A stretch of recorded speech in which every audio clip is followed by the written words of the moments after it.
Hi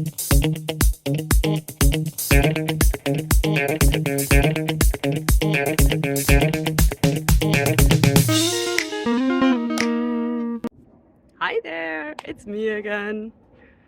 So you all probably recognize the plant that's behind me, right? So the question today is, what will happen if I touch it? Although that one is too easy, right? So let's look at another question that might be a little bit more interesting.